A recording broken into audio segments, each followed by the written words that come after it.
The Federal is organizing the Tenkasi Marathon 2024 on March 24. This marathon is about raising awareness for 100% voting, supporting breast cancer awareness, and celebrating International Women's Day month. This event is sponsored by INM Scan.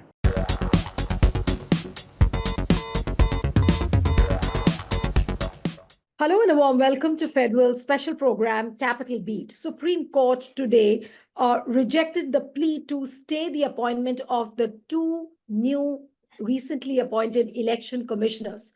Justice Sanjeev Khanna said, and I'm going to read what exactly he said. He said that now that the election commissioners have been appointed, elections are on the corner.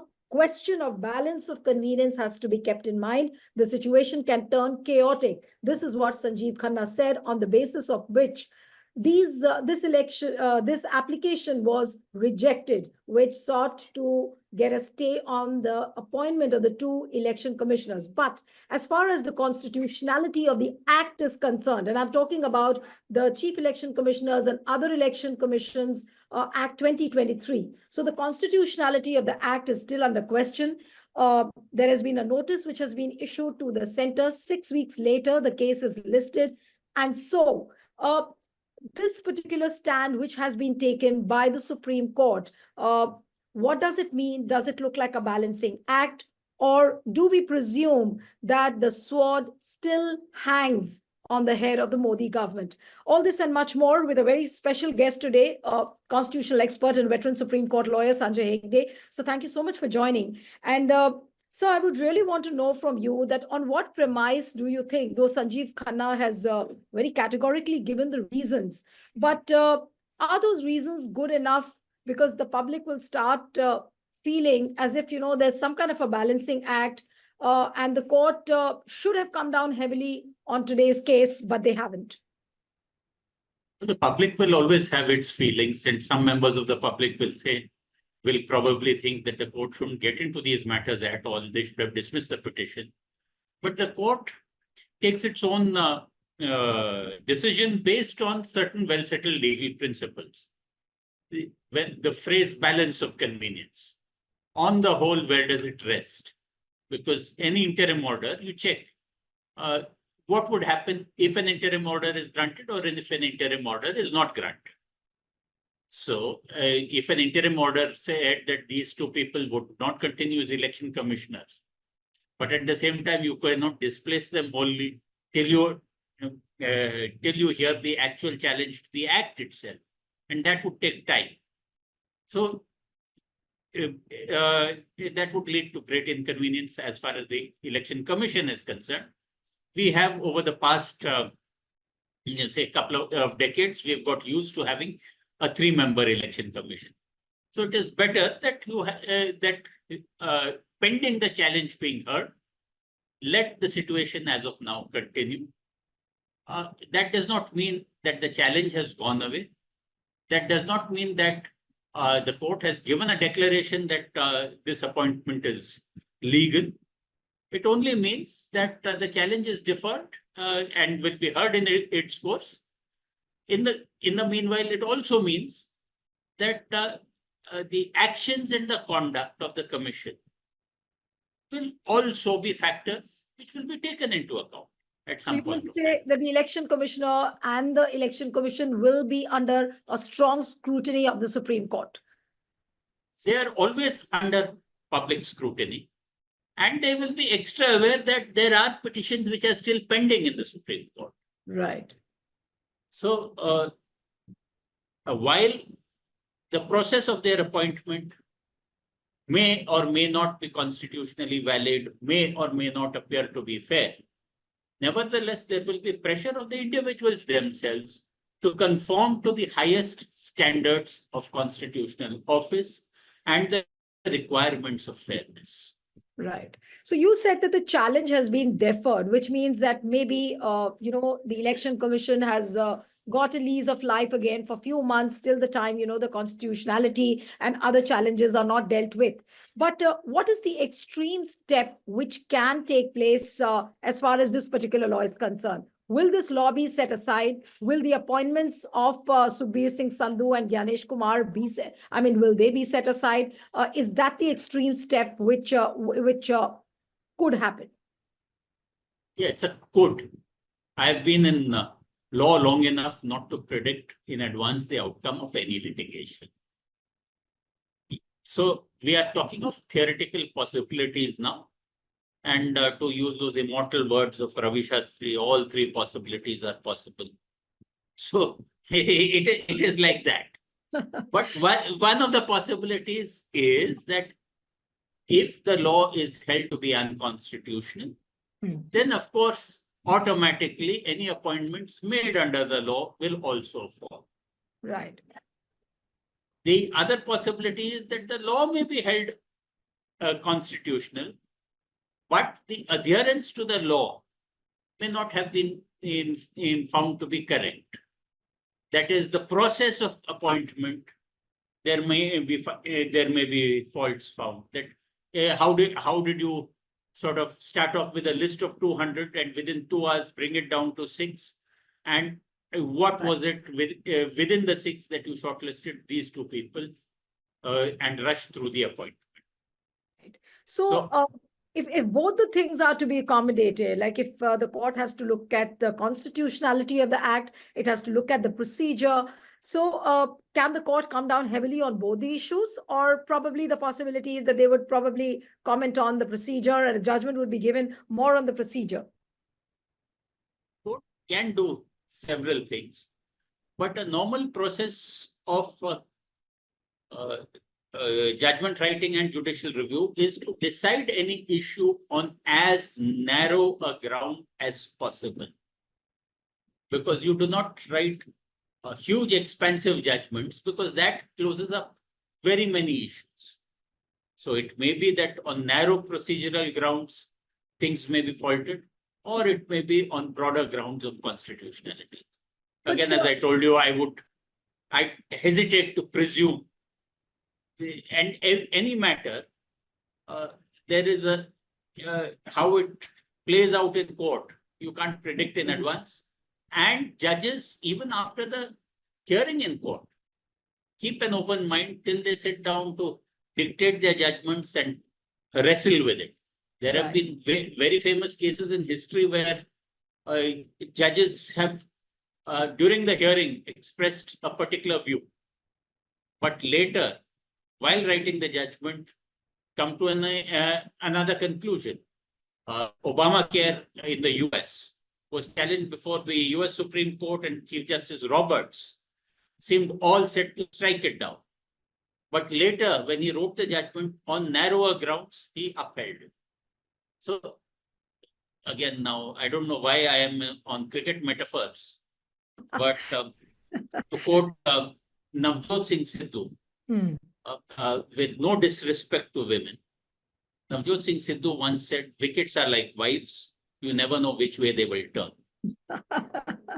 No, Mr. Hegde, but I mean, that's on the lighter note. But going back to the premise on which Justice Sanjeev Khanna, refused to give a stay on the applications today.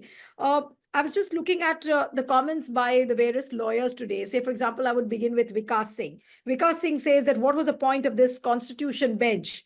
He was commenting on the law. Then Prashant Bhushan has been talking about, how this entire selection process is vulnerable to executive dominance. And and he also said that, there is a need for an independent election commission. So why didn't the court look at this basic premise that these 2 election commissioners were appointed on a faulty premise where there was a dominance of the executive? So why did they just think of completely setting it aside? Well, executive dominance has always been the case as far as appointment of the election commission is concerned. Right from the days of the first election commissioner, Sukumar Sen, to even Mr. T.N. Seshan, the much exalted Mr. T.N. Seshan, who happened to be a client of mine at that particular point of time. All those appointments were made by the concerned government. But once people became election commissioners, they tried to fiercely maintain the independence and the integrity of the commission. They were not necessarily beholden to the governments that appointed them. And there is no reason to presume that even the current appointments will act only one way or the other. The game has not yet played out. So you can't start with a presumption that the effect will be so bad. Now, as far as Mr. Vikas Singh's point was concerned about what was the need for a constitution bench, the constitution bench interpreted the constitution and the law as it then stood. The appointment of election commissioners was not under any law, but was by the government itself. So the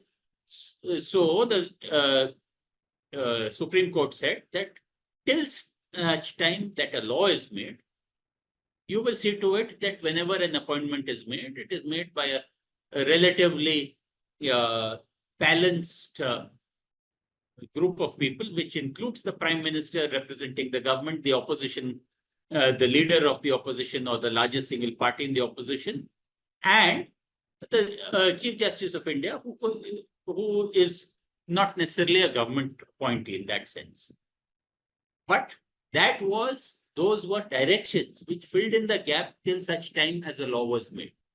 Now Parliament has made a law.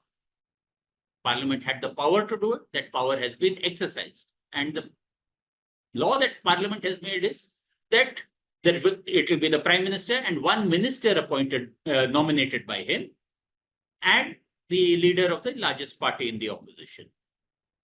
So the judiciary has been excluded.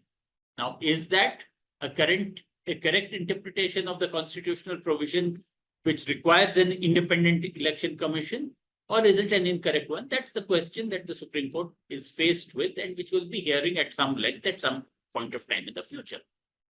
For the present, the Supreme Court says that, okay, we shall presume that the law is constitutional, and therefore, if we should take a look at the balance of convenience, and the balance of convenience demands that whatever is in process now, do not change it arbitrarily, especially when an election is on your head. So one would say that this is a responsible take which has been, adopted by the court.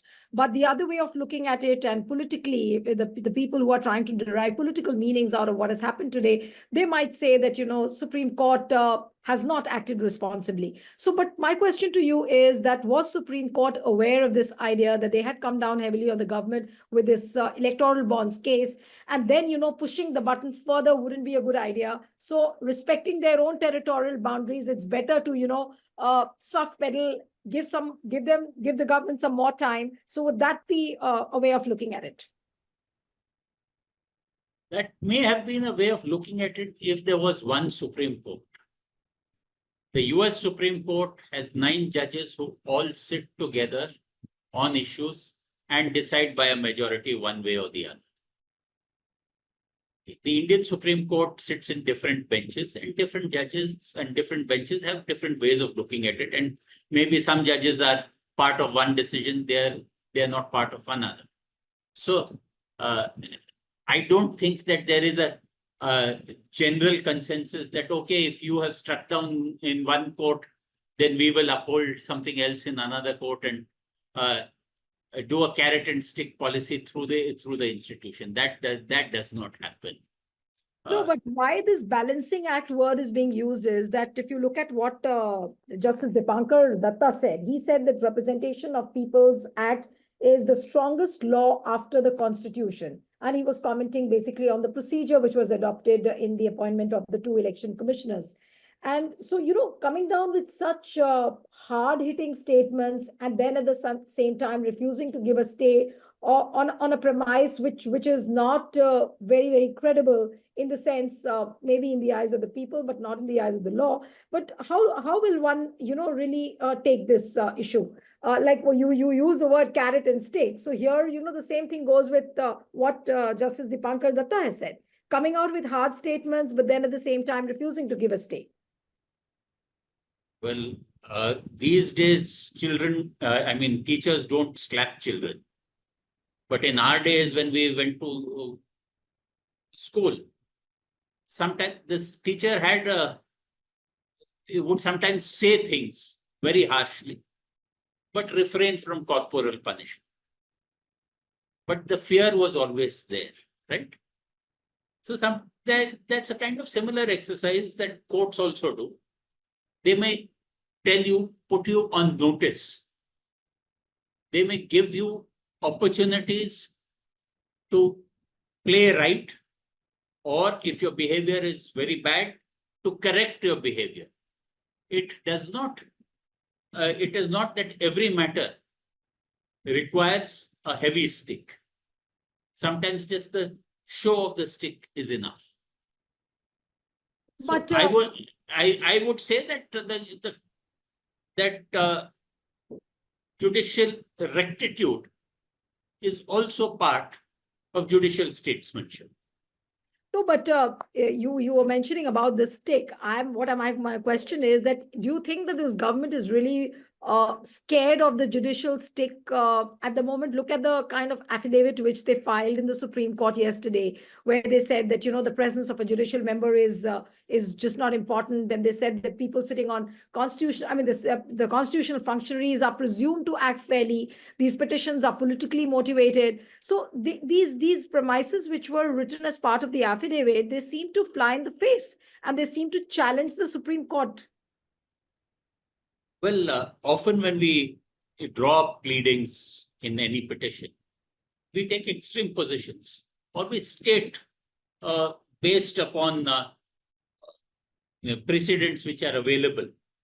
So yes, this is a political matter. Obviously, there would be political motivations.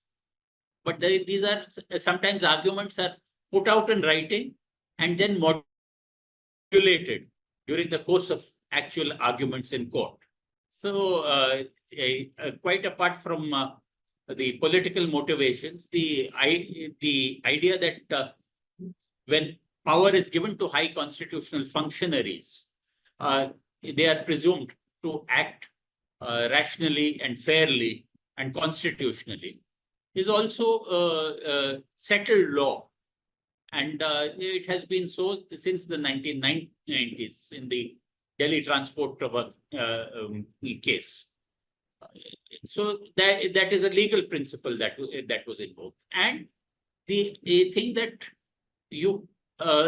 for a fair process to happen, it is not necessary that there should be a judicial member invariably involved. It is also a stateable proposition of law. Yes, if a judicial member is involved, there is a further presumption of fairness of procedure. But you can't say that a group consisting only of journalists or only of lawyers will be unfair. Can you say that? No, you can't. But today's hearing, if you look at in entirety, does it mean, it does mean, sir, and you would be able to shed more light, that the court hasn't absolved the Narendra Modi government as far as this act is concerned? Court will continue to use its magnifying glass, and if need be, the law will be set aside and the appointments will also be dismissed. Yes, it only means that for the moment, the court thinks that no interim orders are warranted. The court has kept the matter at some point of time in the future when it decides when it will actually sit down for a comprehensive hearing of it. You cannot presume as to the ultimate outcome of the matter, but the very continuance of the matter shows that there is a question of law which requires the court's attention and a judgment from the court. So pending that process, if there is something which is done while the act is still under challenge, which is so grossly wrong, then parties can always come back to the court for necessary orders. And if at the final stage, the court says that no, this law is unconstitutional, the government does not have the power, or that the government directly sought to override a previous judgment of the Supreme Court, then if the act is struck down, appointments under the act will automatically go also. It may also be that the act is upheld, but the procedure under which the appointments were made, that may be faulted. Both challenges are available. Right.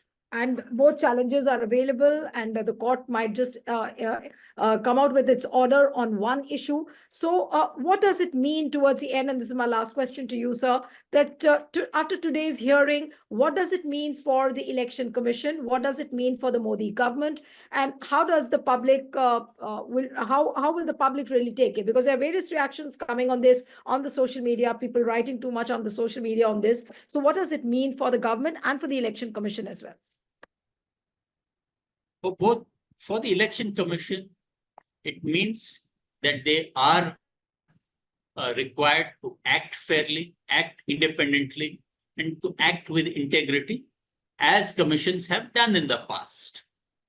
If there is anything which is seen as spectacularly wrong, that will only aid the petitioners who are challenging this law and the appointment. In a sense, it means that the government and the election commissioners are on notice that the court is watching, and it will make a determination at a proper point of time.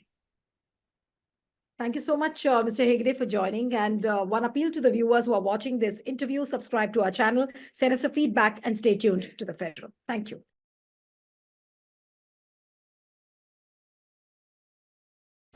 Subscribe to The Federal's YouTube page for more news and updates.